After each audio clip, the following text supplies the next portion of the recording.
ఏమైనా నిన్న ఇందిరా పార్కులో ఎవరు అన్ని సంఘాలు చేసాయా టీఆర్టీఎఫ్ నిన్న ధర్నా వేసింది నిన్న మొన్న చూశాను నేను దానిలో. టీఆర్టీఎఫ్ అని. Okay okay.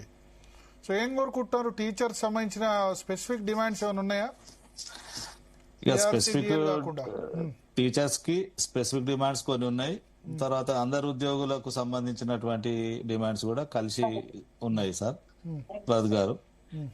ఇక స్పెసిఫిక్ డిమాండ్స్ అంటే మీకు తెలుసు, సర్వీస్ రూల్స్, తర్వాత ఇంకా ఈ విద్యా చట్టము, తర్వాత కొత్త కమిషన్ ప్రతిపాదనలు. విద్యా కమిషన్ సంబంధించి కేశవరావు క్లారిటీ ఇచ్చారు కదా, 9 టీచర్ల జీతాలు పెంచుతామని తప్ప తగ్గించమని, పెంచాలని కూడా అన్నారు. చూసారా మీరు? ఇంకా ఇక తగ్గించడం అనేది వీలు కాదు. కాకపోతే ఆయన చేసిన సిఫారసు ఉన్న టీచర్లకు తగ్గించమని కాదు, భవిష్యత్తులో ఇంతింత శాలరీస్ ఇచ్చి పెంచొద్దు, ఇంతింత శాలరీస్ తో అపాయింట్ చేయొద్దు అనే దాంట్లో సూచించిండ్రు.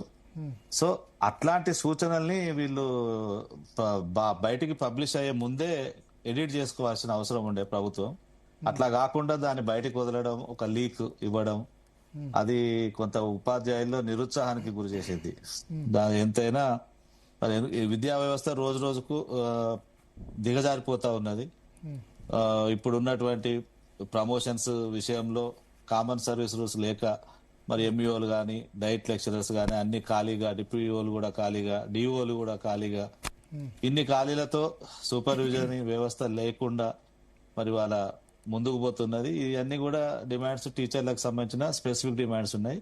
ఇంకా ఇక ముఖ్యంగా ఇప్పుడు ఇక బర్నింగ్ ఇష్యూ అంటే మాత్రం పిఆర్సి. ఇవాళ పే రివిజన్ మరి కమిటీ గత ప్రభుత్వం వేసింది ఆ కమిషన్. మరి అప్పుడు కమిషన్ వేస్తూనే ఒక 5% ఐఆర్ కూడా ఇవ్వడం జరిగింది. సో ఆ ఐఆర్ ఇచ్చినప్పుడు ఆ 5% అనేది చాలా తక్కువ.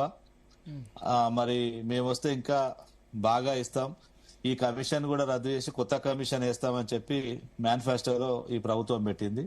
సరే, కొత్త కమిషన్ కాదు కదా, ఉన్న కమిషన్ నే గడువు పెంచుతూ మరి మొన్న మార్చి 31కి అది అయిపోయింది.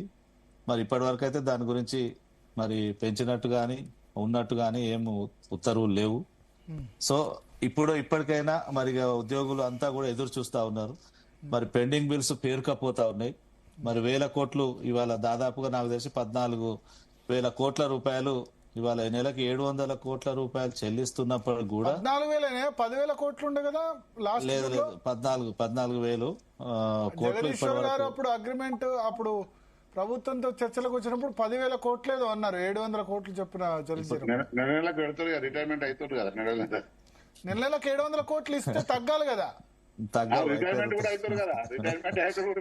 కనీసం అతి బ్యాలెన్స్ అన్న కావాలి కదా, లేదు పెరుగుతుంది ఇంకా. అవి ఇప్పట్లో అవి తగ్గే అవకాశం అయితే లేదు పెండింగ్ బిల్స్. ఇట్లా కాకుండా మరి ఒకేసారి ఇంతకుముందు జగదీష్ గారు చెప్పినట్టు ఆంధ్రప్రదేశ్ లో గతంలో ఒకసారి 6,000 కోట్లు ఒకేసారి చెల్లింపులు చేసిండ్రు.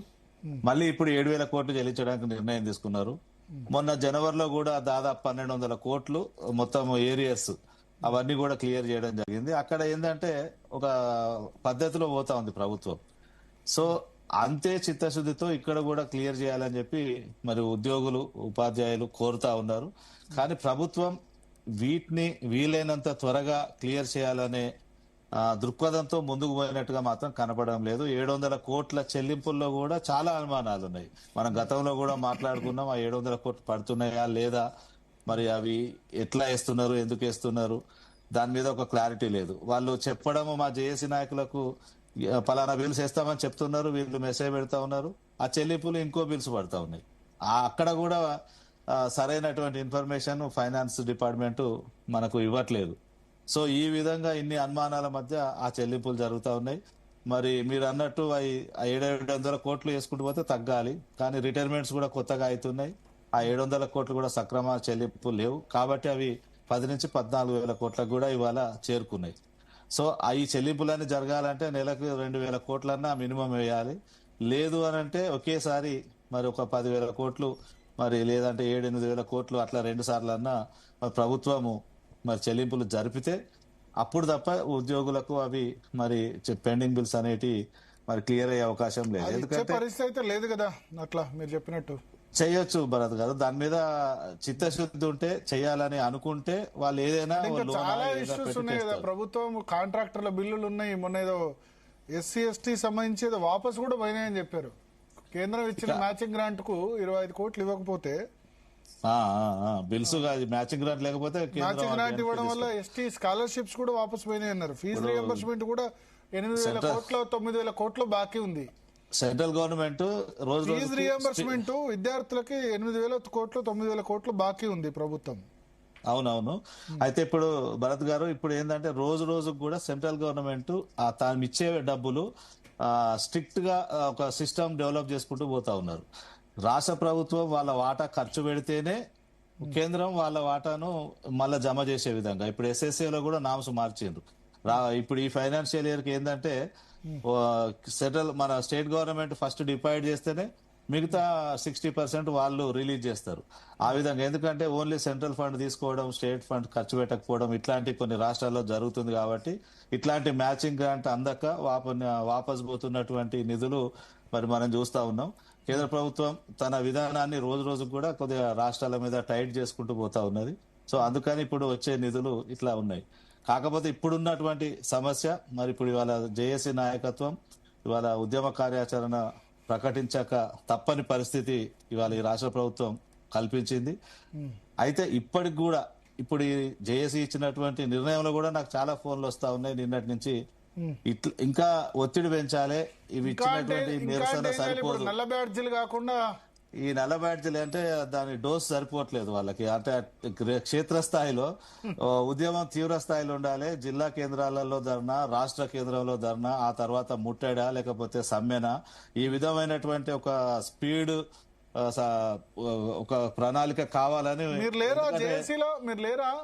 అంటే నేను అంటే ఉద్యోగం కాదు కదా భరత్ గారు. అంటే టీచర్ ఎమ్మెల్సీలు ఉండరా? ఎమ్మెల్సీలు అంటే ఎమ్మెల్సీ అంటే టీచర్ అయితేనే జేఏసీలో ఉంటారు, అంటే ఎంప్లాయ్ అయితేనే ఉంటారు, లేదా రిటైర్డ్ ఎంప్లాయ్ కిందనే ఉంటారు. ఓకే. మా సమస్యలతో మాట్లాడడానికి ఎమ్మెల్సీ ఉన్నాడు, గలమెత్తడానికి. ఇప్పుడు నేను శాసన మండలిలో మొన్న బడ్జెట్ సమావేశాల సందర్భంగా నేను ఈ పెండింగ్ బిల్స్ పైన గానీ పిఆర్సీ పైన గానీ మరి ఆ ప్రభుత్వాన్ని క్వశ్చన్ చేసింది మీరంతా చూసి ఉన్నారు. సో ఆ క్వశ్చన్ చేసినప్పుడు కూడా పిఆర్సీ మీద మరి భట్టి గారు సమాధానాన్ని అయితే దాటవేయడం జరిగింది. హెల్త్ కార్డు కూడా ఏంటంటే ఇప్పుడు గత జేఏసీ ఇంత ముందు ఉద్యమ కార్యాచరణ ఇచ్చినప్పుడు హెల్త్ కార్డు ఇస్తామని చెప్పి క్లియర్ గా ఒప్పుకున్నారు. మొన్న కూడా బడ్జెట్ లో దానికి 1,056 కోట్లు నిధులు కేటాయించారు. కానీ ఉత్తర్వులు అడిగిన మొన్న కూడా మేము సిఎస్ ను మరి శ్రీనివాసరావు గారు, నేను, తర్వాత మా పిఆర్టీ అధ్యక్షుడు అందరం కలిస్తే ఏప్రిల్ ఫస్ట్ వీక్ లో మేము మీటింగ్ పెడతాము, అన్ని గైడ్ లైన్స్ ఇష్యూ చేస్తామన్నారు. ఫస్ట్ వీక్ అయిపోయింది, సెకండ్ వీక్ నడుస్తా ఉన్నది. సో ఇదంతా కూడా ఏంటంటే చెప్తున్నారు కానీ చేయట్లేదు. దాని మీద ఇప్పుడు ఈ ప్రభుత్వం మీద కానీ అధికారుల మీద కానీ ఉద్యోగులు రోజు రోజుకు కూడా నమ్మకాన్ని కోల్పోతా ఉన్నారు. ఈ విధమైన పరిస్థితి ప్రభుత్వానికి మంచిది కాదు. మరి ఇవాళ ఉపాధ్యాయులు కానీ ఉద్యోగులు కానీ రిటైర్డ్ ఉద్యోగులు కానీ ముఖ్యంగా రిటైర్డ్ ఉద్యోగులు కూడా బెనిఫిట్స్ అందక చాలా ఇబ్బందులు పడుతున్న క్రమంలో మరి ప్రభుత్వం పైన ఒత్తిడి ఇంకా పెంచాలనే ఆలోచనలో మరి ప్రభుత్వం ఉంది. మరి వాళ్ళ జేఏసీ నాయకత్వానికి కూడా ఈ విషయం తెలుసు. మరి ఏ విధంగా దీన్ని కార్యాచరణ చేయాలనే దాంట్లో మరి నిన్న ఒక సమావేశంలో కొంత తీసుకున్నారు.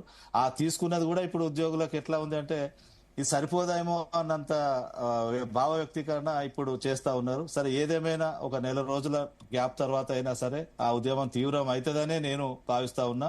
మరి తీవ్రం కాకముందే ప్రభుత్వం మేల్కొంటే ప్రభుత్వానికి మంచిది. మరి ఈ ఉద్యమం తీవ్రం అయితే మాత్రం ఇక దీన్ని ఆపడం మరి చాలా ఇబ్బంది అవుతుంది. మరి మీరు ఇంతకుముందు అన్నారు ఈ ప్రభుత్వం అయితే ఇచ్చే పరిస్థితి లేదు అంటే ఇచ్చే ప్రభుత్వమే వస్తుంది, దాంట్లో అనుమానాలు ఏముండవు. ఎందుకంటే ఇవాళ ఉద్యోగులను ఉపాధ్యాయులను చిన్న ఇప్పుడు ఈ ప్రభుత్వం కరెక్ట్ గా ఫస్ట్ కైతే జీతాలు ఇస్తుంది కదా, ఇంతకుముందు ఆ సిచ్యువేషన్ లేకుండా కదా. ఫస్ట్ కు జీతాలు ఇస్తుంది భరత్ గారు. ఆ విషయంలో 100% ఈ గవర్నమెంట్ సక్సెస్, దాంట్లో డౌట్ లేదు.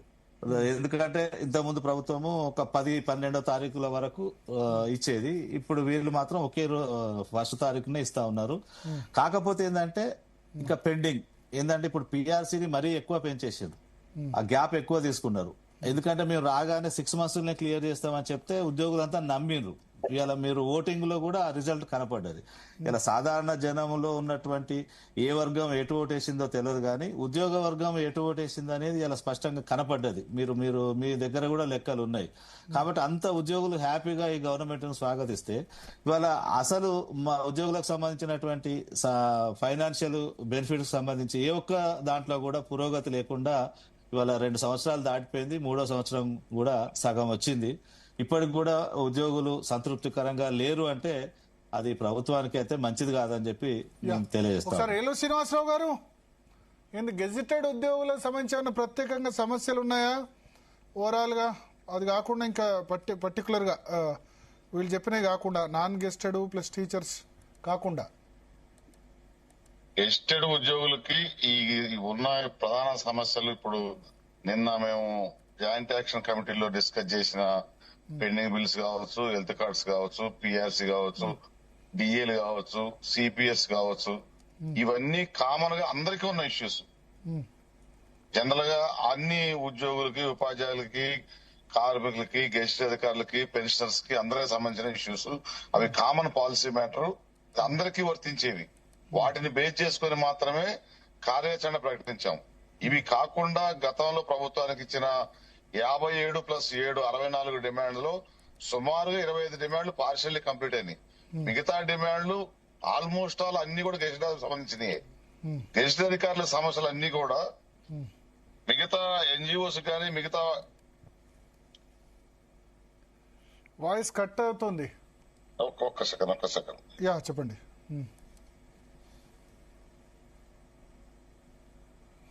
అంతలో ఒకసారి మిగతా సంఘాలకు వచ్చినప్పటికీ మాది డిఫరెంట్ గా ఉంటుంది. గెజిట్ అధికారులకు సంబంధించిన సమస్యలు మిగతా వాళ్ళు ఏదైనా జిల్లా లెవెల్లో మా గెజిట్ అధికారుల లెవెల్లో పూర్తయి కొన్ని ఉంటాయి సమస్యలు.